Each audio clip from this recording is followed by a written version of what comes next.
All right, it's 9 o'clock. Let's go. All right. All right. Well, good morning, everyone. So the topic of my presentation is the same as the topic for the Daniel Mead paper this year, which is about the ethical responsibilities and responses of civil engineers to mitigate the effects of the COVID-19 pandemic.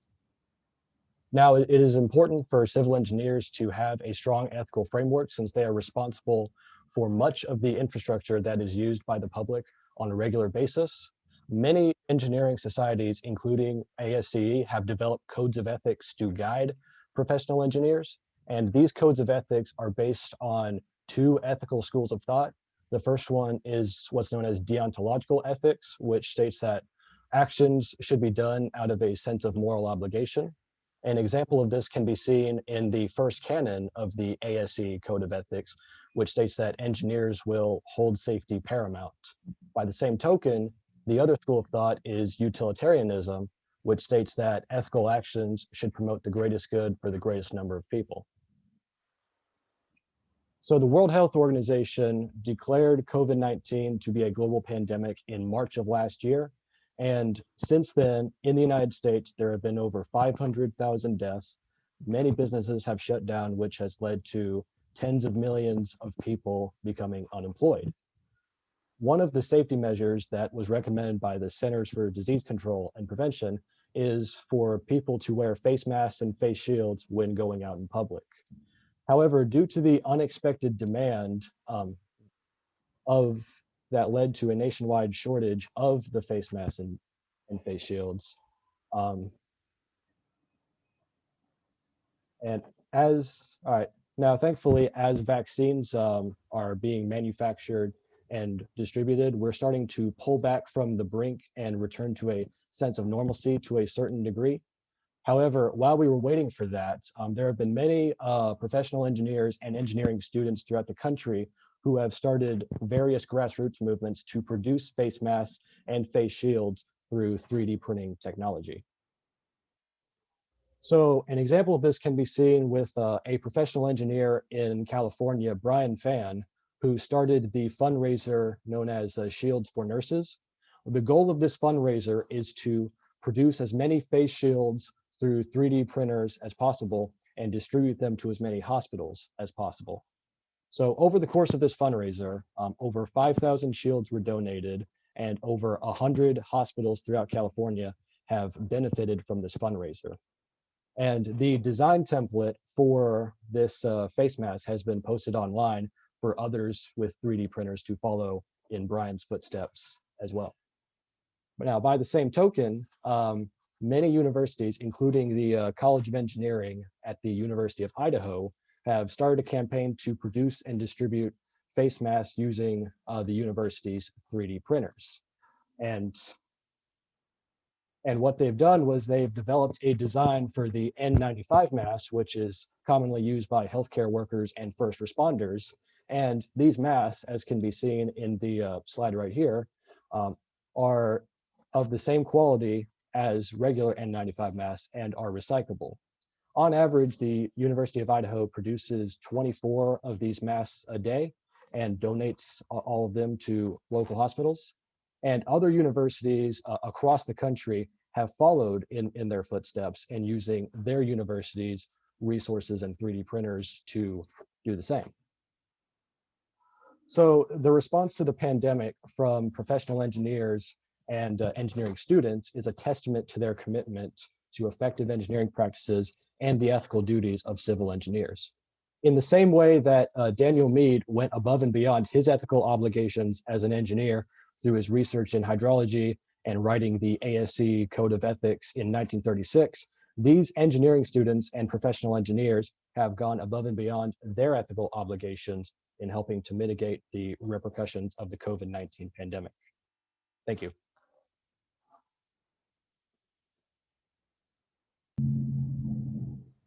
Thank you, Benjamin.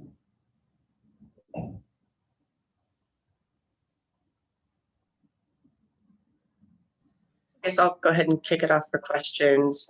So, you mentioned 3D printing as one of the major engineering responses to the pandemic, but that really focuses more in the mechanical and electrical engineering subdisciplines.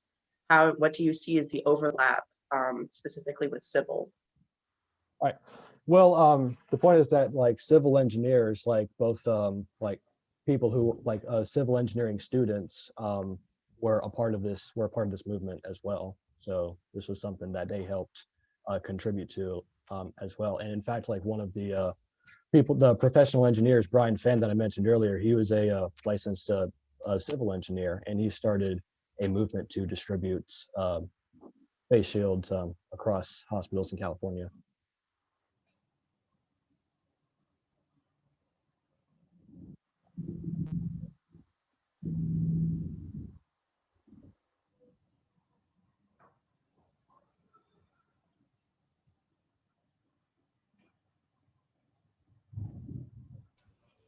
All right, I guess I'll go ahead.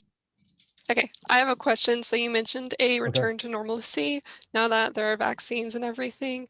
Do you think there will be any long-lasting effects on civil engineering because of the COVID-19 pandemic? All right. Well, from my personal experience, all right. So, from my personal experience, there have been some firms who have seen a decrease in the projects and the workload that they have seen. And now I think that as things start returning to normal, I think yes, I do think that like the engineering and like civil engineering firms and the engineering industry as a whole will not see any major downsides and will like go back to normal as far as their operations as well.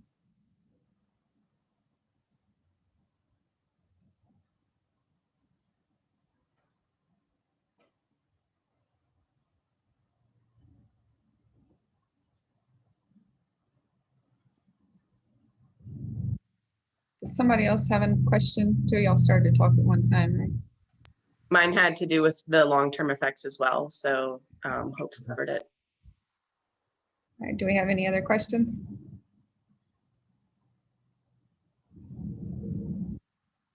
All right, thank you, Benjamin. Thank you.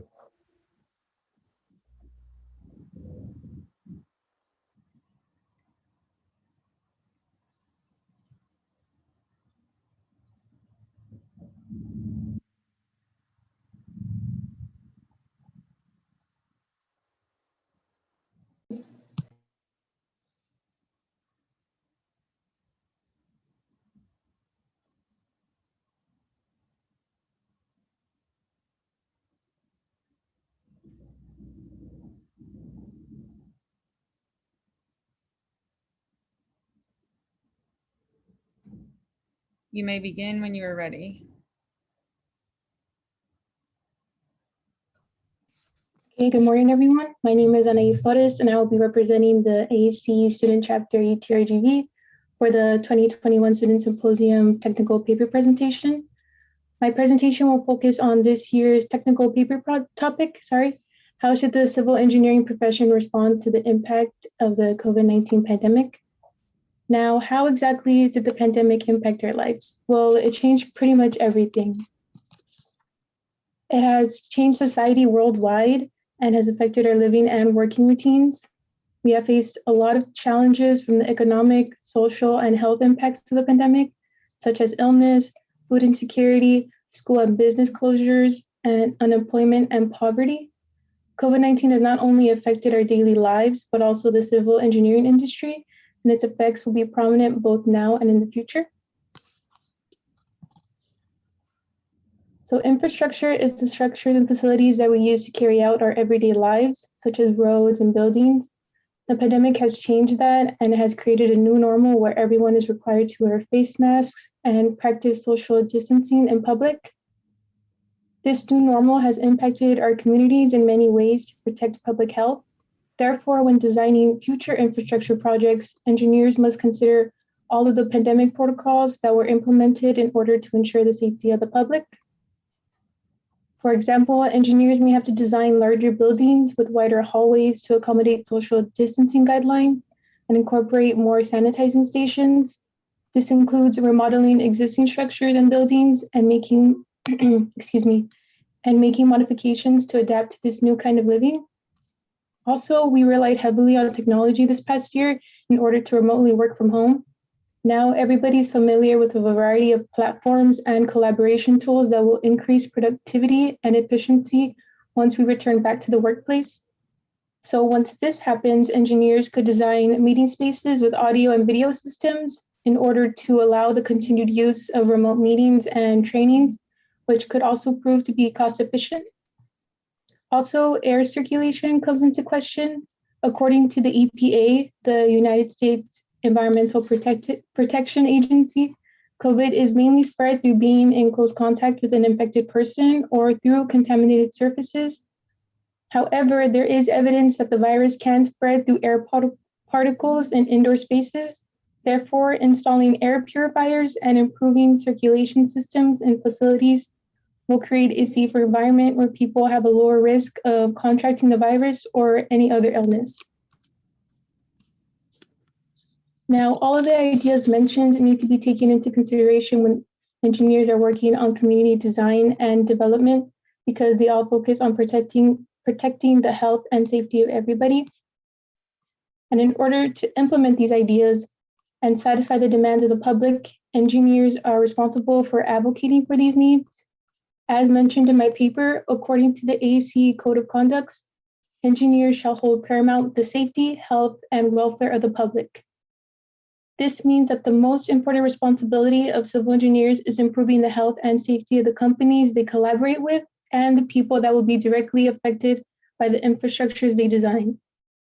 A lot of COVID-19 safety guidelines that want to be implemented for the public's health are going to need to happen at a policy level. Civil engineers are responsible for leading that conversation with policymakers so that the changes made accommodate the changes the public wants. The most important goal should be creating sustainable and resilient infrastructure that accommodates the public's health and safety needs. Engineers can also have these discussions with their clients when working on new projects and help them understand the importance of prioritizing the needs of their employees so that they feel safe and comfortable coming back into a working space. So to conclude my presentation, the civil engineering industry holds a great responsibility to create a new sustainable future that benefits the greater interests of the people and that reflects the changes faced during the COVID-19 pandemic. This past year has taught us the need for resilience, sustainability, and justice. Engineers must lead and advocate for the sustainable infrastructure and systems that we need. Thank you.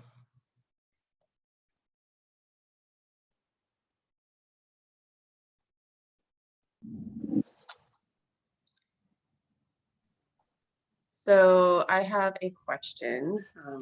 Get off again. Yes. So, you kind of plugged the whole infrastructure component as a big piece of the changes due to COVID. I mean, you mentioned, I think specifically, the widening of the hallways to allow for social distancing, which would require changes in the building codes. Can you elaborate a little bit more on how you see that as, feasibility in the feasibility corner, not only for buildings moving forward, having to implement these changes, but also retrofitting all existing buildings with these necessary changes? Yes, so I know every city is different because of their coding and regulations. So when designing the new buildings, I guess civil engineers will have to focus on, because this is all for the safety and for the safety of everybody. So I really think they should be implemented in order to really benefit us in the long run, because we never know what may happen in the future. So, and the illnesses are always, new ones are always popping up, or ones that we never even heard of. So I think it's important that to implement these ideas because they're for the benefit of everybody. They focus on the safety and health. And although it may be difficult to remodel or to implement these implement these ideas in existing buildings, I think for sure for future designs and infrastructure, they should really happen. Thank you.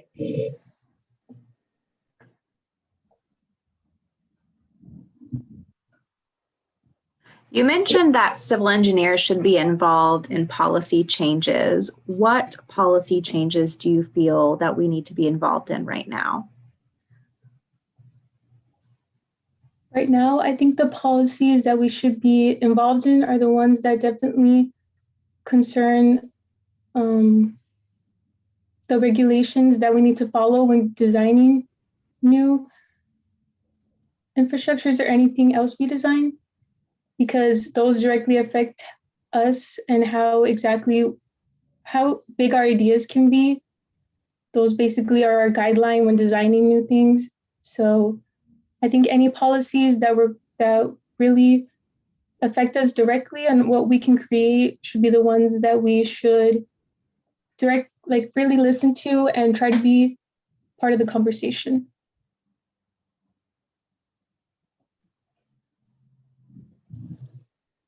I'll go ahead and go again.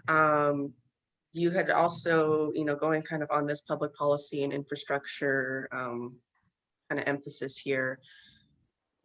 We've learned a lot in the COVID pandemic that a big factor is behavior, human behavior, getting people to wear their masks, getting people to social distance, et cetera. Do you see it as a more efficient use of time to focus on these other, kind of more, hard concepts such as infrastructure rather than, the soft ones such as behavioral changes? That's a really good question. Actually, yes, I think we should focus on the softer impacts like that, because it's the people that are going to be using these buildings most of the time, and their behavior is really what affects, like how you said, how they will want to follow these guidelines or follow the safety protocols that we want to implement. So yes, I think those are important.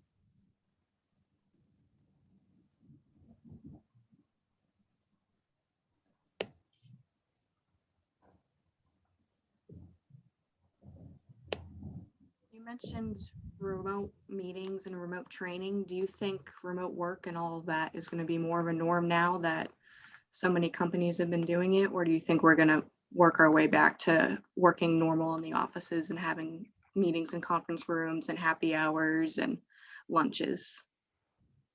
Yes, so I know a lot of us prefer working in person, collaborating with other members of our work and just getting together, because that's just part of our nature.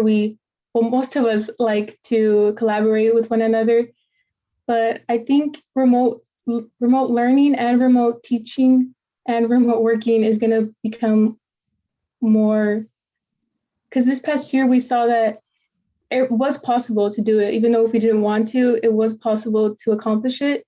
So I think in the future, it will still be a thing that's really common, especially since it could prove to be cost efficient. I mean, you'll save money commuting to work and back. You'll save money having to put gas, having to be there physically when you can just work from home. You'll definitely save more time, like you said, working from home. So, yeah.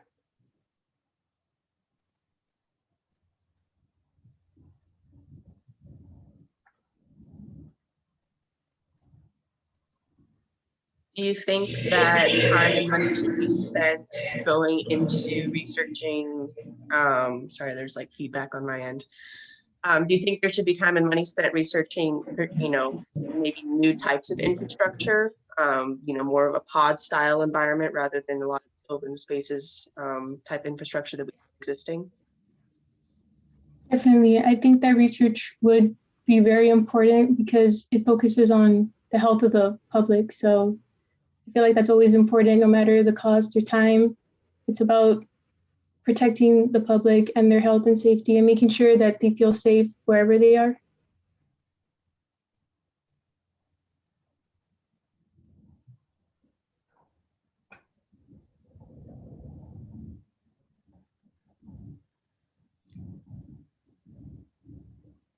In your paper, you talk about tackling climate change as part of our COVID-19 response. How do you tie those two together?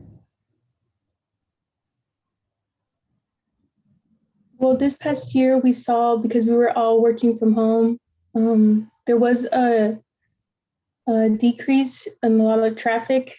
So there has been statistics that say that carbon emissions have decreased as well because of the less traffic. So I think moving forward, we should focus on maybe new sustainable and eco-friendly ways of transportation or any other things that use carbon or just make a negative impact on the environment. So the pandemic has really showed us that it is possible. It's just going to need new ideas to implement and to help tackle climate change. All right. Thank you for presenting for us today. Thank you so much for your time.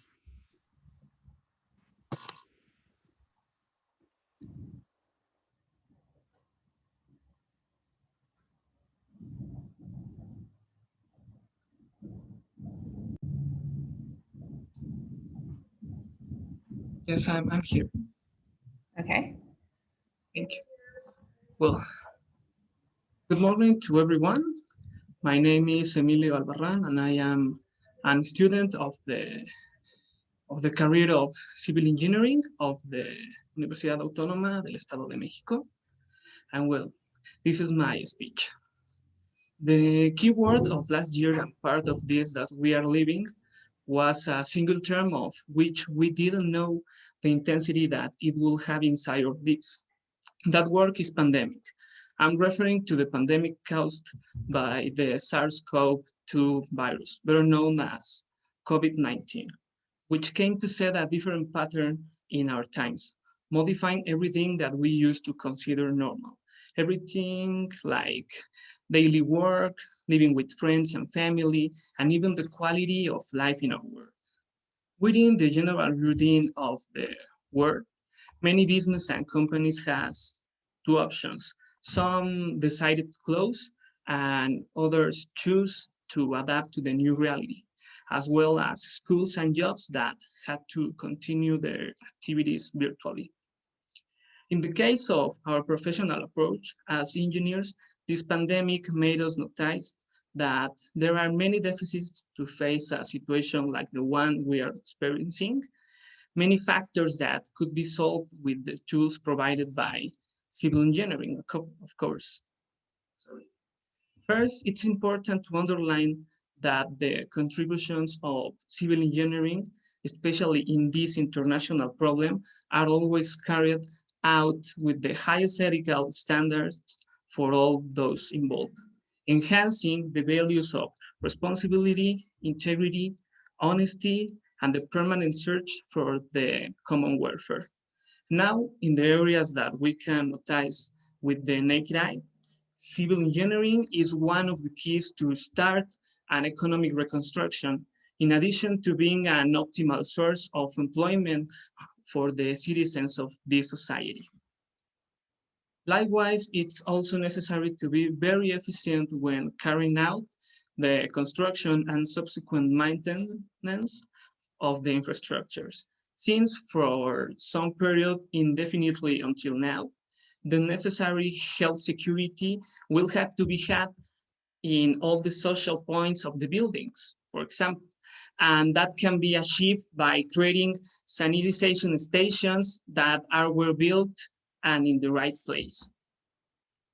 In the constructive part, our intervention is also possible, generating efficient ventilation space in the buildings, optimizing construction times if it's necessary to place a hospital, a forum, or a shelter in order to keep the quality of life stable. It's also important to mention that the collaboration of our sector with the society that has had to stay at home has been to maintain a healthy distance when we are working. For example, with a limited capacity of workers and contents test to guarantee safety and care between us and for others. That is how we can get a contribution for the society, no? And well, in these ways, it's that we as civil engineers can sow a small seed to the sowing that means returning to the life. We had to make it better, of course, always being good professionals and seeking that the suggested solutions are for the benefit of the majority of people and not just for a few. Permanently thinking about the others and how to create a dumbbell that could help us to build a better tomorrow. Well, likewise, part of the more redeemable of this pandemic has been understanding the importance of these and many other activities in daily life, where we have found that our work as engineers is incredible simple and simple incredible, no? Because our work helps to project and develop a good social future where our infrastructure, our buildings, our calculations, and our passion to change the world as a better place are the engines indicated to set sail for a normality not like the pre-pandemic, but as a better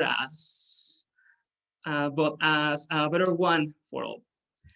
Returning to the general topic and closing with this, life itself changed in every sense of the word. All existing development was slowed down and the world economy stopped. All this without giving us the time to prepare at the 100% to cope it, no? But the positive part of all this issue is that we now know well how to face it, and we can recognize that if all professionals and trades support each other, the world will be rebuilt in less time than we think. Thank you. Thank you.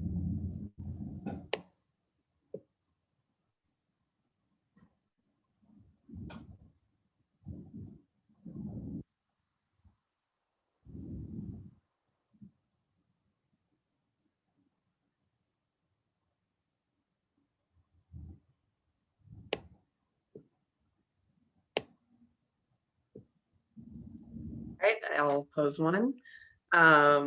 So, we've talked already, several presentations now about COVID, and your school is, particularly has an interesting view on this because of being from Mexico. How do you view the COVID pandemic impacting international relations related to civil engineering moving forward? I think that this pandemic has put to every one of us in a particular situation, no? In the international terms, I think that all the world has stopped, and some things that we didn't know how to do it, we had to know it in a small time, no? And I think that the engineering can be a good answer to solve all this, no? We can front it with I don't know, with better buildings, with better times, and always with an unbreakable ethical, no?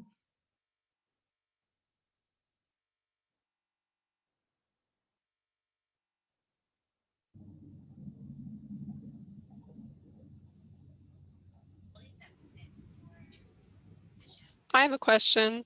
How do civil engineers directly impact policies and implementations for COVID-19? I think that our impact can be like the case of China, no? That they built an hospital in a record time, no? I think that we can make a contribution in that way, no? I think that in our case that we can't build the dreams, the physical dreams of some people. I think that can be our job, no? We can rebuild all the world since down to the most high, no? And I think that yes, our contribution can be that part of make construction of like hospitals and all that. And well, like I mentioned in the speech, I think that one of the important parts is like that is the meeting points, of course, no, for find information or something like that. I think that that could be our contribution.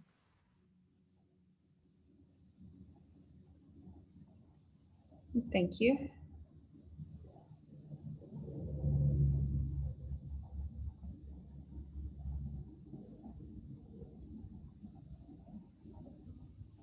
Any other questions? Thank you very much for presenting to us today. Thank you for your time and your attention.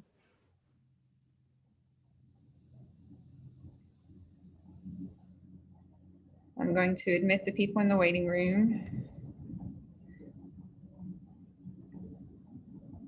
As a reminder, if you just came into the room and you do not have your university initials before your name, please add those.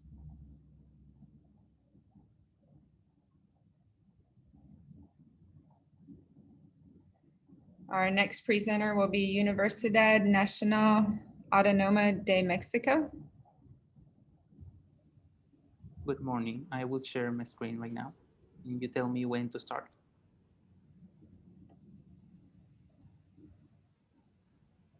You may start when you are ready. Okay, thank you. Good morning. My name is Juan Mendez, and I'm representing the School of Engineering of Universidad Nacional Autónoma de Mexico. I hope you enjoy my presentation, the affected construction industry, and the response of civil engineers to the COVID-19 pandemic. Along with illness and death, the COVID-19 caused a slowdown in the economy that affected several industries, and construction is not an exception. The mandatory health measures, such as lockdowns, quarantines, and social distancing, mainly meant that most activities were just conducted online. But for infrastructure development and construction sites, these measures meant sudden shutdowns. In Mexico, due to the COVID-19 pandemic, the construction industry has decreased its economical activity throughout the country around 15% by the end of 2020. But also, the 2020 National Business Confidence Index showed that the private sector does not have confidence in investing in the construction companies in the midst of the pandemic. So the decline in its activities and the lack of investment are harming the construction industry like never before. Now let's talk about the ethical responsibilities of civil engineers in this pandemic. According to the ASCE Code of Ethics, civil engineering is a profession that has at the utmost responsibility the health, the safety, and the welfare of the public. Then, it is of essential importance that civil engineers enforce and respect all the procedures that guarantee the health of the public in construction sites, academia, transit systems, and other related places. And of course, they are doing so. But also, civil engineers must consider and mitigate any adverse societal, environmental, and economic effects through the practice of their profession. The responsibilities of civil engineers to the society and the construction industry itself go beyond engineering. They have to take more into consideration, and they should contribute to every aspect of society as much as they can, however they can. They play an important role in the construction industry, and by helping this industry, they could also directly help to enhance another important aspects of society, such as economy and welfare. Now, is the construction industry an important element for economic recovery? Well, according to the International Labour Organization, the construction sector accounts for around 7.7% of global employment and contributes to around 13% of global gross domestic product. Construction has great potential to stimulate economic recovery thanks to its ability to create jobs and its GDP contribution, but also a big variety of market segments are involved with construction. In Mexico, for example, the construction industry trades with 70% of all the market segments in the country. And in fact, according to a research conducted by the Federal Reserve Bank of St. Louis on the US Great Recession, when the construction industry contracts during an economic crisis, those industries that are most closely related to the construction sector are hit harder than those that are not. So by stimulating the construction industry, you could help to reactivate the other market segments that are the most affected by the pandemic. Now, the first section of this industry to receive help it has to be infrastructure, of course. It allows the delivery of essential services, it connects communities, and enables other sectors to do other activities. But it is clear that infrastructure is part of a broader economic recovery plan in some countries. Another important part that must receive help are the micro, small, and medium-sized enterprises that are the most affected by this pandemic. 64% of the employment in the construction industry is contributed by micro enterprises. These enterprises are the most common and the most present in the construction industry in most countries. But for example, they are the main generators of employment, of course. But for example, in Mexico, the micro enterprises produce 70% of all the employment in the construction industry, but only 20% of the construction contracts are delivered to them. The COVID-19 pandemic caused 1 in every 6 construction companies to close by the end of 2020. And most of these companies are micro, small, and medium-sized enterprises. Civil engineers should be more active in the policy and decision-making process in order for them to advocate for the implementation of financial programs where these enterprises are the main target.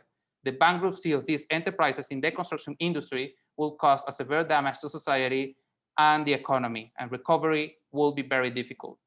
Now, summarizing, civil engineers should contribute to reduce the spread of the COVID-19 disease by enforcing, respecting, and developing all the health measures that ensure the health of the people. They must help the construction industry to survive, keep this industry active as much as possible, keeping employment as high as possible, while minimizing the depletion of economic resources. Also, they have to improve, first as professionals and then as an industry. The profession and the industry are evolving, not just to survive, but to improve. They must lead all their efforts to one single goal, to build a better future. Thanks for your attention.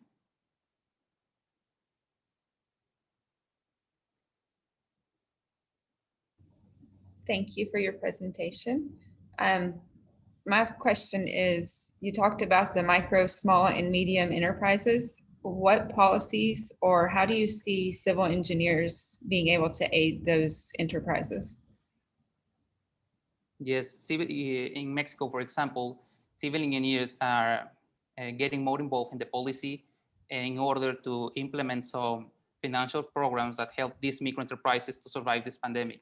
An important example of this is getting financial programs to this institute that is called Infonavit, that help a lot of micro enterprises in the construction sector in Mexico in order to get some loans and get assets in order to finish the current projects they have. These programs and these institutions that are being influenced by civil engineers are helping the construction sector and these micro enterprises. This is a way in which civil engineers could help these enterprises, and they are already doing so. So that will be my answer. I've got a question. Can you go to your first slide that had the graph? It might have been the second slide. This one. Yeah, so it looks like that first one, the GDP since 2014 of construction has been going down. And yes, 2020 was the worst year, but it looks like in 2021, it's going to be higher than it was in 2014. So would you say that the pandemic has actually helped the GDP of construction? Okay, the GDP has decreased in the country 50% by the end of 2020. This 2021 is an expectation that some banks at Mexico give to and the Mexican Chamber of the Construction Industry give to the government and things like that. The COVID-19 is only affecting the construction industry, but also new ways of working and new ways of building are making this industry go more profitable, sustainable, and of course more efficient, excuse me. So this expectation is really great, and maybe the pandemic caused the construction industry to decrease, but it's also helping the industry to evolve in order to thrive. So this expectation, I think, is really great, and it shows that the industry is evolving hand to hand with the civil engineering profession. So that will be my answer.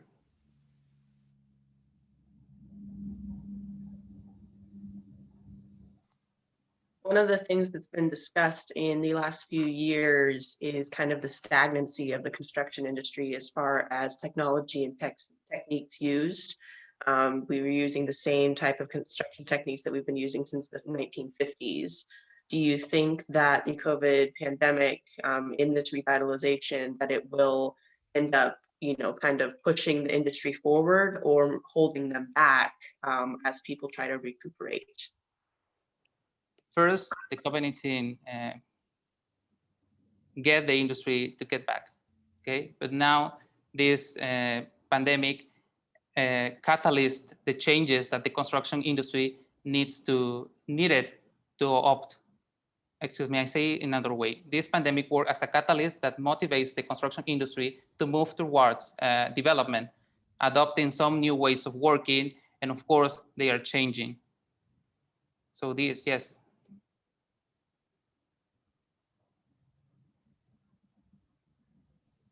I got one more. No one else has got one.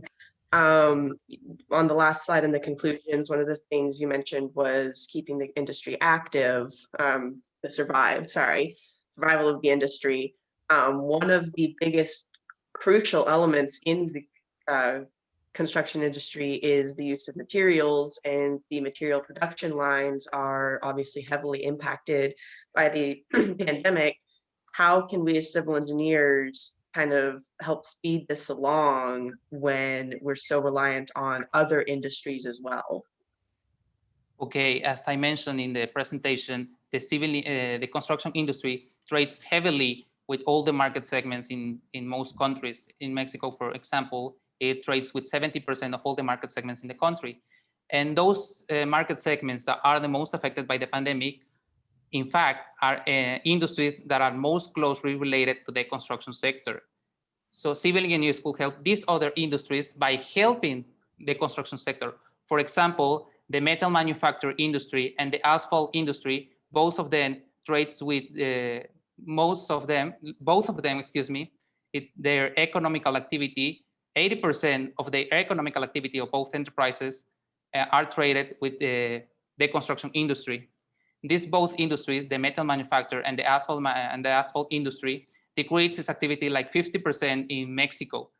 And this is because the decreasement in the activities of the construction industry. So by helping the construction industry, you would reactivate these two market segments that are being affected.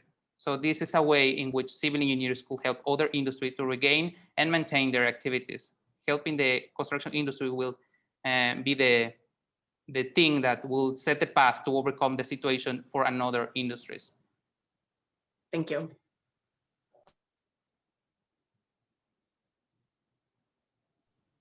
Thank you for your presentation.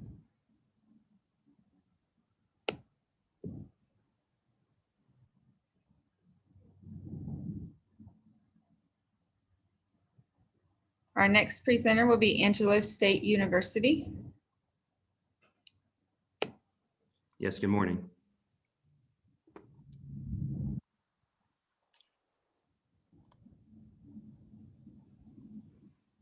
Good morning.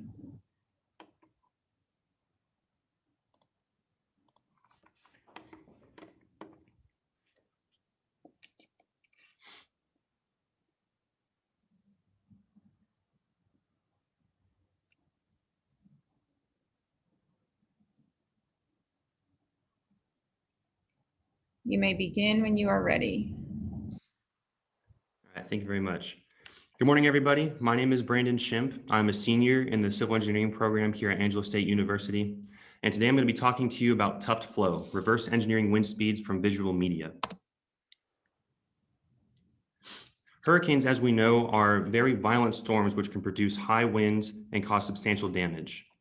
This picture in particular was taken during Hurricane Irma in Fort Lauderdale, Florida, and the max recorded wind speed in this hurricane was 185 miles per hour. Once the storm actually hit Florida, it settled down to about 125 miles per hour, but it's still a very significant wind speed. And so as you can see in this picture, this palm tree has been greatly deformed, but it still remains intact. And so the question asked is, what is keeping this palm tree from breaking and blowing off like everything else in the storm? So these two pictures on the left show the difference between a hardwood tree and a palm tree. So the hardwood tree on the top picture has this more solid material, whereas the palm tree in the picture below has this spongy-like tissue. And it's this property of the palm tree that makes it much more ductile and elastic, which allows it to be a lot more flexible and is able to undergo a lot more deformation without actually fracturing.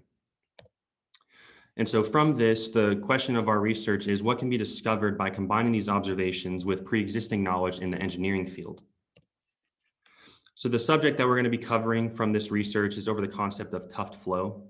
And so the Council of Scientific and Industrial Research National Aerospace Laboratories defines Tuft Flow as a technique used to capture the instantaneous flow pattern formed by the tuft stuck onto the model surface.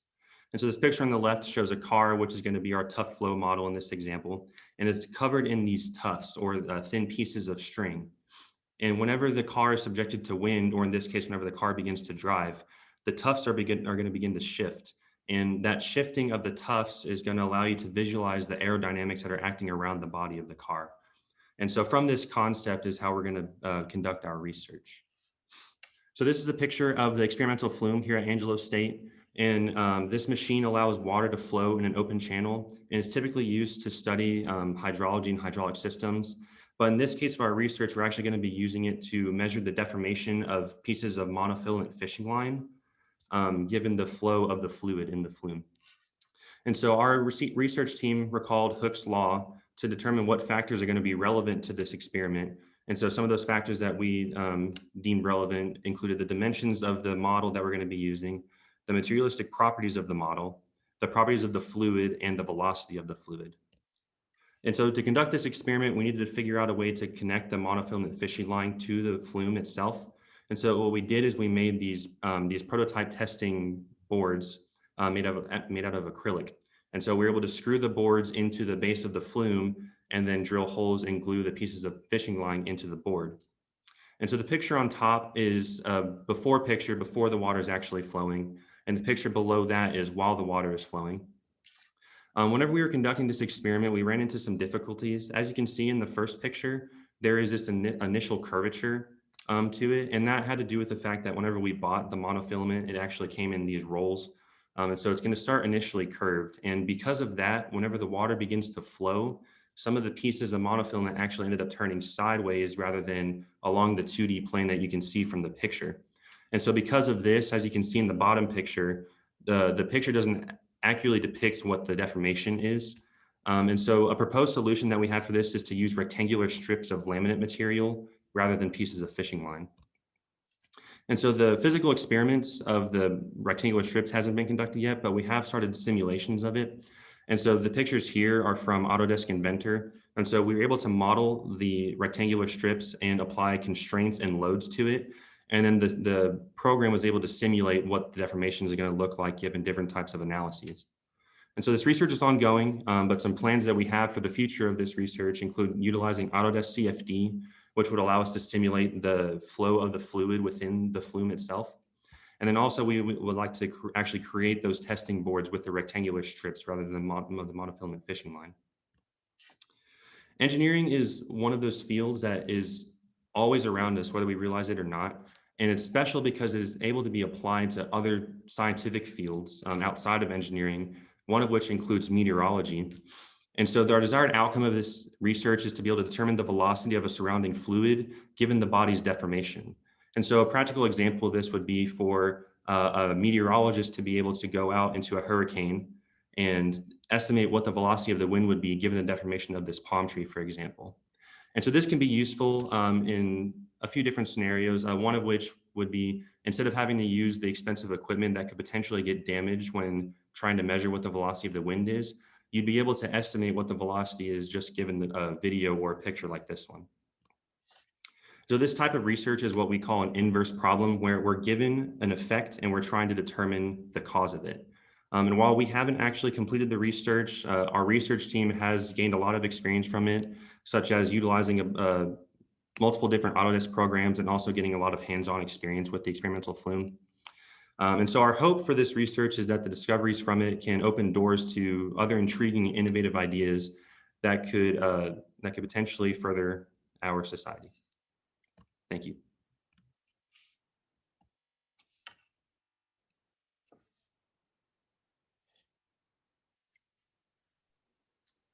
Thank you, Brandon. Really interesting presentation. I have a few questions, so I'm going to pause in between, make sure any of my fellow judges aren't getting iced out there.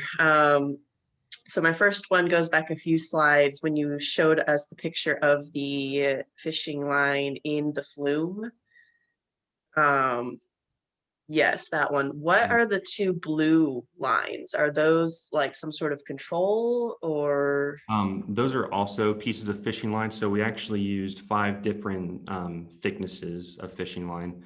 I don't recall the exact dimensions of it, but yeah, the blue ones were just the thicker pieces of fishing line that we had.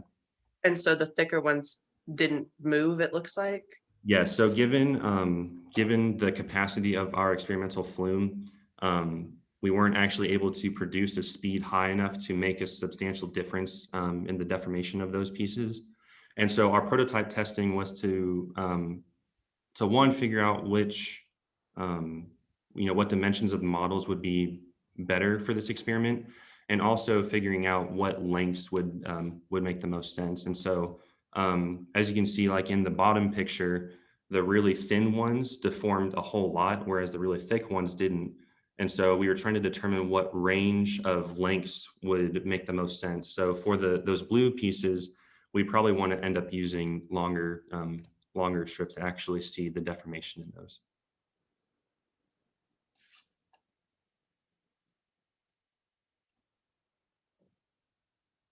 All right, I'll go again. In the deformation, structures is my field. So, looking at deformation and, you gave that delta or the theta diagram that obviously reminded me of the deformation diagrams you've seen structural analysis. That all has to deal with material properties. Did you guys factor that in when looking at these different thicknesses in that, the 48 blah, blah, blah squared over 384 EI equation? Yes, so that's something that we're still trying to determine. So from this one, we were utilizing Autodesk Inventor, and so we were able to apply the different properties that we're going to be using, like the different types of material. And so yeah, the monofilament, obviously it's like a plastic material. And so I think given the capacity of our flume, that's probably the material that's going to work best. We're probably not going to be able to use something that has, a lot more stiffness. And so, yeah, that is a factor that we're trying to take into account.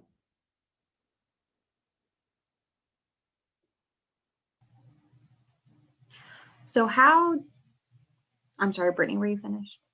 Oh, I have one more, but go ahead. Oh, no. Can you go ahead one more slide? So my last question is just on the applicability of this. You'd said, we already have measurement tools for looking at wind speeds and stuff, but they could potentially be broken. Whereas this, is backwards engineering. Looking at this picture right here, depending on where you're standing, that tree could be, the theta could have many different values, as you kind of rotate around the tree. And so in order to get an accurate reading of field deformations, you would have to have somebody in the field. How do you justify potentially risking someone's safety for the use of a new technology when we already have existing technology that can accomplish that? I think one thing that we were considering was if we were able to utilize some sort of, I guess, like security cameras, something that would already be in place. Like you said, that would be difficult given the fact that the wind could deform it in a way that isn't perfectly aligned with it. But I think that one thing that we can do is having the pre-existing location of a camera known. We would be able to determine like what that angle actually is. Like if it's not perfectly aligned with like the plane of the camera, you'd be able to determine what the angle is, like, I guess, acting away from it. Thank you. Again, very interesting presentation. Thank you. Thank you.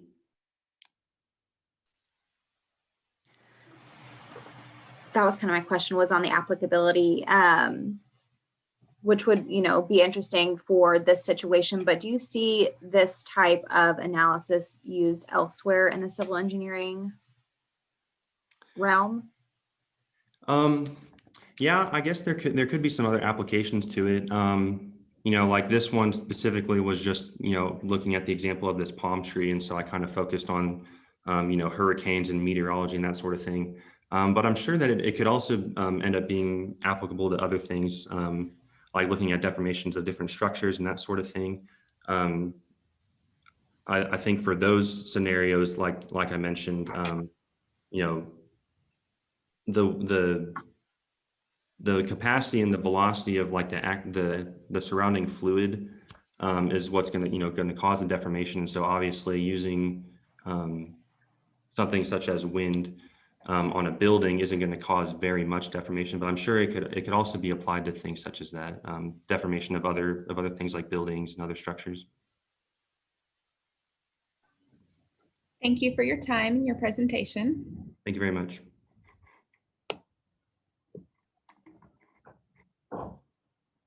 Our next presenter will be Tecnologico de Monterrey. Hello, good morning. Just Can one. I share? Yes, go ahead and share your screen. Thank you. Can you see the presentation? Yes, I see your presentation. Okay.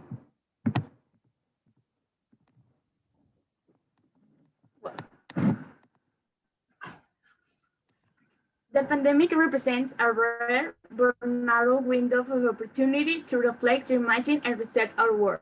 Plus, Shaw, founder of the World Economic Forum. Hi, I'm Carla Gentil, and I'm representing the University of Tecnologico de Monterrey. Well, as I mentioned, the COVID-19 has been an opportunity to develop and apply different techniques and technologies to the process of our daily life. Today, I will focus on the civil engineering, and I will be mentioning the pros and cons of the suggested technologies. It is known that the COVID-19 has not been the first pandemic to strike the world. In 1918, the Spanish flu attacked the city of Madrid. Once the pandemic ended, with approximately 21.5 million deaths, the city of Madrid started the total urban restructuring to have a better health conditions. The question here is now, how can we face the pandemic, COVID-19? Well, the use of technologies already existing, the reflection on negative effects of the contingency, and the decision-making based on Aristotelian ethics are the means to face the pandemic and to satisfy the economic and health needs of the workers. According to McKinsey & Company, civil engineering has a very important role in the global economy. Annually, these sectors register around 10 trillion in expenses that represented 13% of the world GDP. In addition, 7% of the economically active population works for this industry. Unfortunately, in the COVID pandemic has dealt a severe blow to the industry, resulting in many construction sites having to be stopped. It's for that reason that we have to take advantage of this moment to reflect, rethink, and to provide a better solution based on Aristotelian ethics that establishes that the purpose of the human action is happiness, that it is obtained with internal and material good. In our profession, internal goods are focused in achieving collective well-being. The challenge here is to adapt the operation to the current situation, satisfying the economic and the health needs of our employees. As I mentioned before, answering to the questions, I will be describing the technologies that we suggested to face the pandemic. The first one is the building information modeling, that it is a process that begins with the creation of an intelligent 3D model and that enables a document management, coordination, and simulation through the project lifecycle. Some of the benefits are that you don't need physical contact between workers, the integration of time and cost, and the real-time update of the project, among others. The other technique is the precast structural elements that have opened the opportunity to build quickly, sustainable, and to have a high-quality control. This technique has been applied for the last year in hospital facilities. That's an example of the Huoshenzhen Hospital that was built in 10 days in Wuhan, China in 2020 because of the use of these prefabricated elements. The other option are the exoskeletons.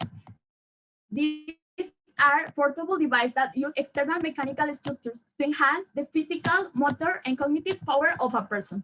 One of the benefits is that increases strength in humans, improve the health, and promote the safety of work, and also reduce the number of workers on site, avoiding overcrowding. And it is great for our actual situation. Another of the sudden changes was in global education. From a traditional system to a completely digital one, it was a very grateful change, but also taking in account to the ethical failures that may arise, the student chapter of the Tecnologico de Monterrey proposed to realize activities like workshops, webinars, consultancies, dynamics that promote academic integrity. In conclusion, the COVID-19 pandemic could become the starting point for a transformation of the construction industry as a year ago in Spain.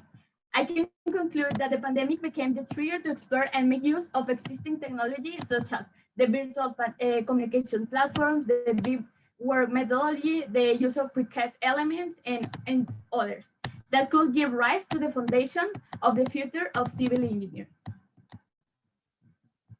Thank you.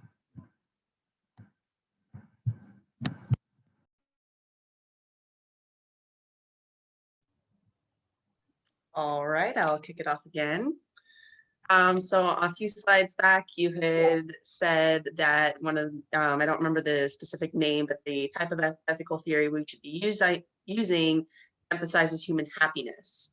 What role do civil engineers have in bridging the gap between human happiness and human safety? You were talking about the Aristotelian ethics. Yes. Well, here is like as I mentioned it, the internal and material goods, and in our profession is to have the balance between the economic and the health needs. And Aristotle said that this balance gives to the human the ability to be happy. Is that the reason that it is to become and to achieve the happiness that he established. So you're saying just, basically optimize between the two of them? Yes.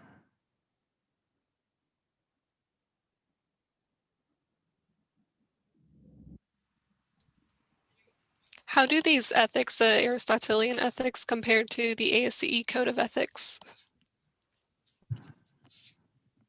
Well, as some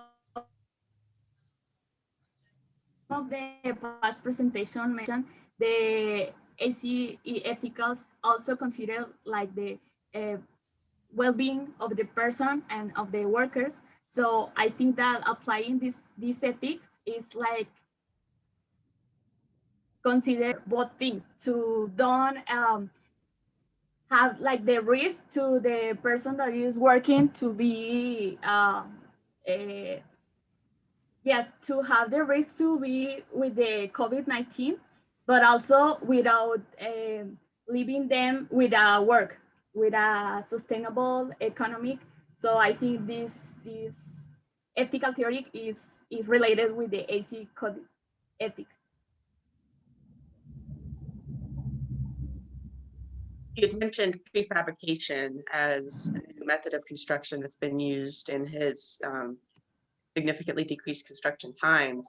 However, prefabrication occurs in factories. And as we've seen during this pandemic, factories are a hotbed for these outbreaks.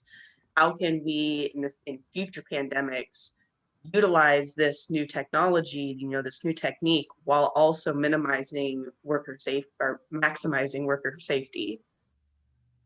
Okay, yeah, it's a great point. And when I was like reading papers, in the beginning of the pandemic, we saw that many of persons that have a work that it is like indispensable had to work, and it is like that's not could be fair. But for example, we suggested this because we consider that in the site construction more probably a risk to be with this infection. I think that it is more probably that more people got contagious. I think. Thank you. Thank you.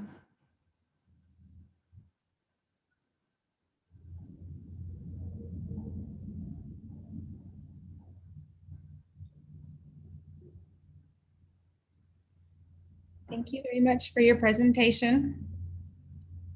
Thank you.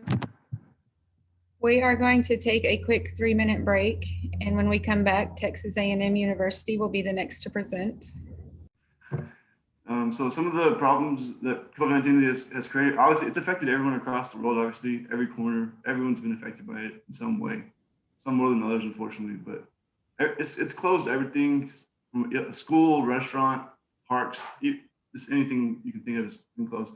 I think it's the greatest problem that our generation has faced, but engineers are problem solvers. So to me, this is like a call to action for us to step up and see what we can do. And I think that civil engineers we can really be leaders in helping reopen our country. But as we do this, it's extremely important that we hold ourselves accountable and we uphold our ethical responsibilities.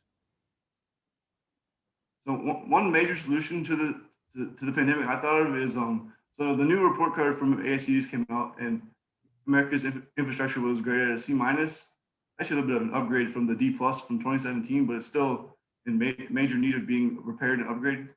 And a big effect of the pandemic has been how many people have lost their job. I'm sure everyone here knows at least one person that got furloughed or fired due to COVID. And it's an unfortunate truth of the pandemic, one of the biggest impacts. And launching a large-scale infrastructure project, it would kill two birds with one stone, if you will. And it would help to fix our infrastructure while also bring a lot of people back into the workforce and help jumpstart the economy. And economists have estimated that if we were to put together about $1 trillion package, that it could create up to 11 million jobs. So that would really help. And it's kind of like, instead of just giving people checks with the stimulus, you're putting money back into fixing your roads or bridges or whatever you wanted to fix with that money. So it's kind of killing two birds with one stone. You can draw a parallel to like the New Deal back from the Great Depression. It's maybe not quite a large of a scale, but that's how we got out of the Great Depression, was through rebuilding infrastructure. So that's one major solution we could do. And of course, there's smaller things that we can do. We can help take the lead on designing different problems. And for example, I don't know if anybody gotten vaccinated yet, and you're talking about a vaccination hub where those are the big parking lots with the traffic cones and all of the long lines. Maybe a transportation engineer could take that and really streamline that process. And some people, I don't want to get vaccinated. I don't want to sit in line for 2 hours. If we get them through that quicker, maybe we get more people vaccinated. And of course, there's different things we can do to the medical field. Any upgrades there, upgrade hospitals, clinics, pharmacies, anything we can do with that. Just designing solutions for businesses, that keep people safe, but we also want to help them make as much money as possible since they lost so much. So just designing solutions, anything we can do to help, we need to do. As I said earlier, we have to make sure that we maintain our ethical responsibilities. I think right now that the preamble to our code of ethics, it's just like, it's never going to be any more applicable than it is right now, especially the last part of it, where it says, above all else, protect and advance the health, safety, and welfare of the public through civil engineering. Health and safety are probably the most common words you'll hear in a day right now. So it's just extremely applicable. And this next one I'm talking about, a lot of the students here know that learning on Zoom, there's just something there that's not quite as valuable as learning in a classroom. So we really need to make sure that we go out of our way to uphold the honor, integrity, and dignity of the profession, and just really put out the best effort, and you can't turn on your Xbox whenever you're on Zoom or anything like that. You gotta make sure that you, like I said, uphold the dignity of the profession and continue to learn. And this last one's pretty straightforward, of course, but the code says practice engineering in compliance with all legal requirements in the jurisdiction of practice. Basically, if the government says you have to wear a mask, you have to wear your mask while you're practicing. It's got to follow all your COVID-19 regulations that have been provided by your government. A quick little conclusion, civil engineers, the public all thinks highly of us already, except for they always blame us for traffic. But other than that, they have a really high public perception of us. We can improve that though, as if we help help get the people through this pandemic, providing solutions, just anything that we can do to help, it'll help improve our perception. But as we do this, it's paramount that we uphold ourselves to the code of ethics through ASCE, and we just got to make sure that we're going to get through this. So thank you. Thank you.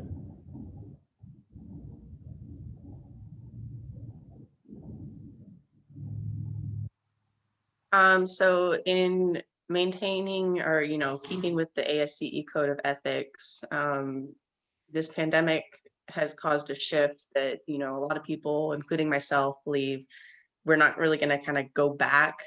We've gone into this virtual format, and a lot of things are going to stay in that virtual format. And you kind of brought up the example of using an Xbox when you're on Zoom. How, does the ASCE code of ethics need to be updated or revised, do you think, to incorporate a more virtual world? There's definitely some things there, but I think that would be more on like the side of the company giving someone roles in the code of ethics. I think the code of ethics covers it pretty well. I would maybe stream more like up to a company to give people rules on that.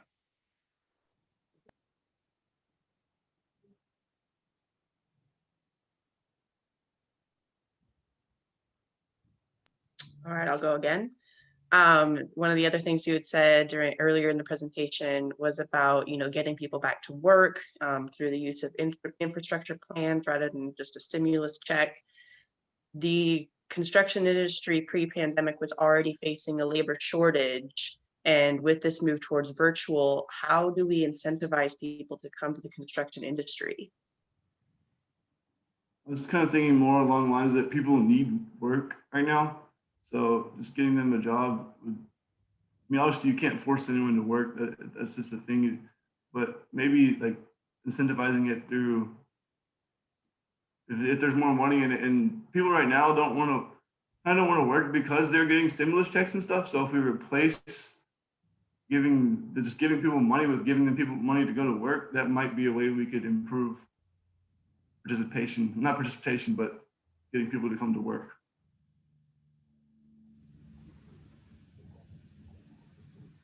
With the current material shortages, if we put a lot of money into infrastructure in order to get people back to work, how can the civil engineering profession address the material shortage in order to make that an effective solution? That's a good question. I think it'd be more along the lines of material production and finding ways to get more material out there quicker. And that another way that also would maybe boost jobs in the material creation sector and just get more production out.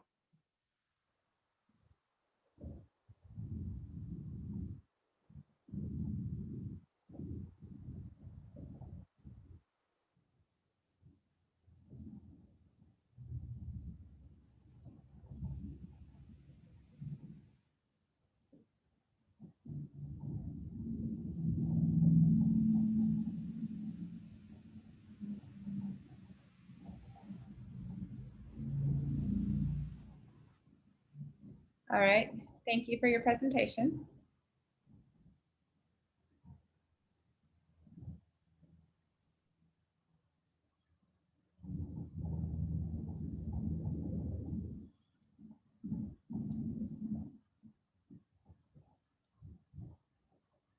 Our next presenter will be University of Texas at Austin.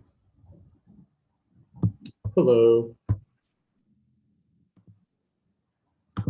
Show the screen. You guys can see it?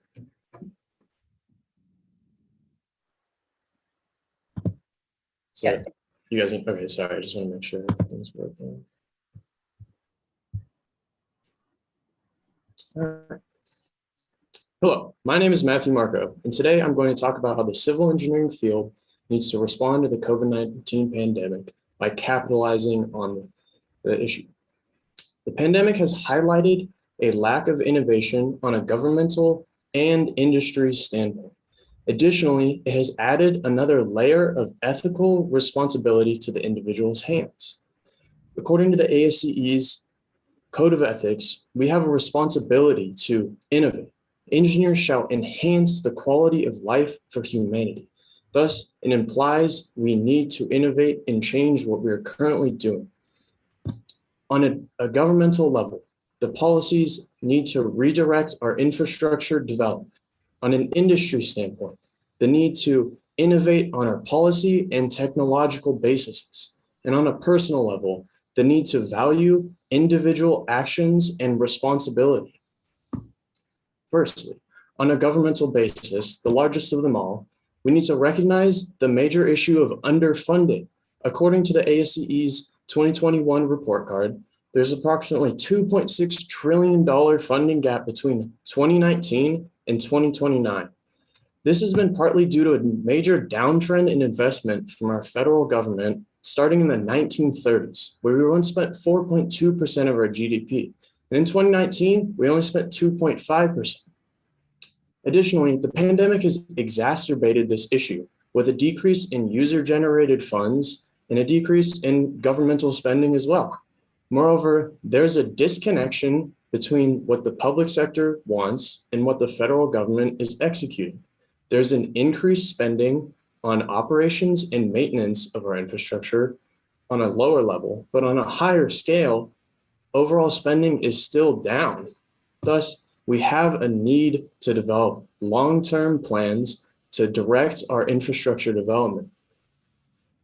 This can be influenced by civil engineers through their influence in company executives, with university administrators, with engineer standard board members. They all have the ability to influence government policy. Currently, the Biden administration appears to be taking steps in the right direction. Thus, on a government basis, we have the need to innovate. Moreover, on an industry level, we have the need to recognize the overall stagnation that has taken a great degree of our industry on a policy and technological basis. According to McKinsey & Company, the civil engineering and materials industry is largely lagging behind in the adoption of new technologies and policy. According to the World Economic Forum, this is made largely due to taking the easier and efficient route in the short term. However, this does not promote development on different issues in the long run. Additionally, there are issues with implementing new technologies with an aging workforce and shrinking labor supplies. Thus, there's a need to incentivize growth and innovation on multiple levels. According to Deloitte, there's a need to help non-traditional laborers adopt new technologies with programs that incentivize employers taking advantage, or employers promoting learning through programs. Additionally, the Associated General Contractors of America and the American Institute of Architects are also adopting new contractual documentation to deal with the communication between companies and clients. This will help with, and this was due to the COVID-19 pandemic, forcing new innovation. Moreover, there is a personal responsibility, there's a need to recognize the personal responsibility in the fact that there's a difference of expectations amongst many individuals and how they should react to the pandemic. This is largely due to the different political and social ideas that give direction to people's responses. However, we have a need to understand the value in our individual actions and responsibilities, valuing OSHA guidelines, abiding by CDC recommendations. All of that helps in maintaining the integrity and value of our industry. Thus, if you believe that one of these issues is important, you should believe all of them are important, as we as engineers have the responsibility to first and foremost protect the health, safety, and welfare of the public. Thus, if we cannot, on a governmental basis, innovate and improve our infrastructure development, we will see failures in our infrastructure. That is a failure to maintain the welfare of our public. On an industry standpoint, the need to innovate on a policy and technological basis. Without doing so, we will continue to exacerbate the current issues here we see. That is a failure to maintain the public interest. And additionally, on a personal level, if individuals cannot maintain responsibility for themselves and their peers, how can we expect them to maintain responsibility for the public? Thank you.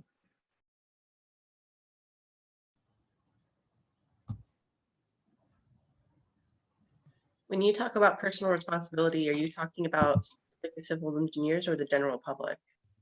I'm talking about civil engineers on a basis of, engineers themselves or contractors or laborers, just the field as a whole. I think engineers, generally speaking, are a lot more protected from the pandemic in terms of working virtually, but being on a construction site and dealing with that, there's a lot more responsibility to, promote abiding by CDC guidelines and, helping out the guys who are really at risk for like for contracting COVID.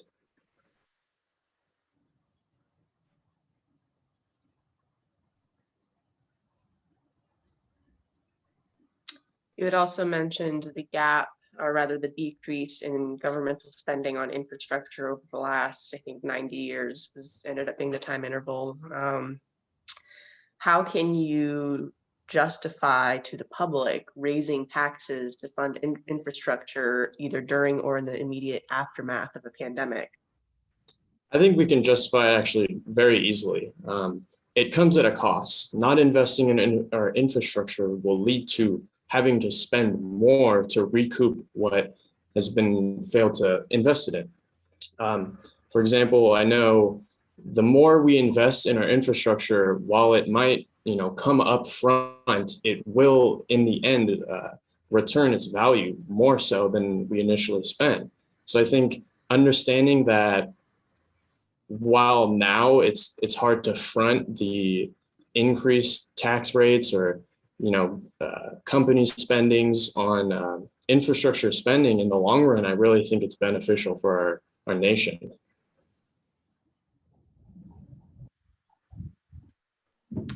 I agree with you on that one. Unfortunately, the general public a lot of times doesn't have the understanding of infrastructure necessary to make those justifications. Do we as civil engineers play a part in changing public perception? Yeah, without a doubt. I think the role that civil engineers and the government play probably needs to be emphasized a lot more. Personally speaking, I have not heard too much about infrastructure development. Obviously, I'm a bit younger, but I think the role that we should stand in is definitely a lot greater. Thank you. Yeah, of course. In your paper, you mentioned engineers, I'm reading it, sorry, that have a responsibility to kind of convince their clients to use not the cheapest and most efficient product. And so how would you convince someone who may be selling their project in 2-3 years to spend more money for someone else to benefit from? Do you mean on the basis of like improving our routes of developing infrastructure, or in terms of what that infrastructure is doing? So it says, either way, there has been a prevailing stagnation of innovation because firms and their clients have generally opted for a traditional route, the cheapest and more efficient at the time, but does not mean it has the best outcome. Yeah, so I think. So how do you convince someone to spend more money that's going to benefit not their investors? Well, I think it could easily benefit the investors. Companies should develop relationships with clients, and clients will eventually come back and want to, reutilize their services, develop more infrastructure. And so if they come back and they say, hey, look, we can make a stronger building. It's cheaper. It's, still along the lines of what you want, but it comes at a better efficiency standpoint that promotes the general public's well-being in regards to material usage and just labor. I think there's a lot of different positive aspects that, perhaps asking for more upfront can benefit them as well.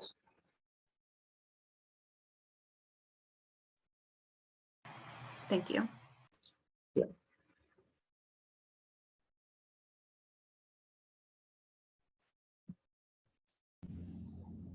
All right, we are at the end of our question time. Thank you for your presentation. Yeah, thank you very much. I really enjoyed the opportunity.